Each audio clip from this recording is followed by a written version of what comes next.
పద్మభూషణ్ బాలకృష్ణకి మరో పురస్కారం.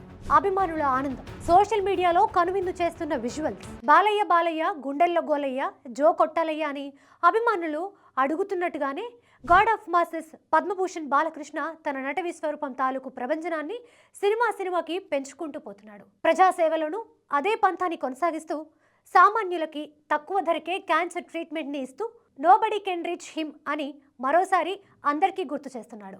రీసెంట్గా బాలకృష్ణ అరుదైన పురస్కారాన్ని అందుకోవడంతో అభిమానులు, తెలుగు ప్రజల్లో ఆనందం వెల్లివిరుస్తుంది.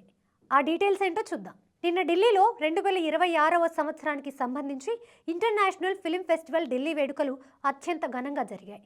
ఈ వేడుకలో బాలకృష్ణకు సదరు కమిటీ లైఫ్ టైమ్ అచీవ్మెంట్ అవార్డుని ప్రకటించి సత్కరించింది. ఢిల్లీ సీఎం రేఖా గుప్తా చేతుల మీదుగా బాలకృష్ణ అవార్డుని అందుకున్న విజువల్స్ సోషల్ మీడియాలో హల్చల్ చేస్తుండటంతో అభిమానులతో పాటు తెలుగు ప్రజలు బాలకృష్ణకి కంగ్రాట్స్ చెప్తున్నారు.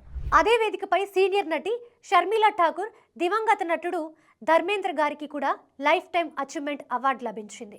బాలయ్య అప్కమింగ్ సినిమా విషయానికి వస్తే వీరసింహారెడ్డి డైరెక్టర్ గోపిచంద్ మలినేనితో చేస్తున్న షూటింగ్ శరవేగంగా జరుగుతోంది. బాలయ్య కెరీర్లోనే హైయెస్ట్ బడ్జెట్తో తెరకెక్కుతుండడంతో పాటు టెక్నికల్ పరంగానూ అత్యంత సాంకేతిక ప్రమాణాలతో నిర్మాణం జరుపుకోనుంది. బాలయ్య మాఫియా డాన్గా కనిపించబోతున్నట్లు టాక్.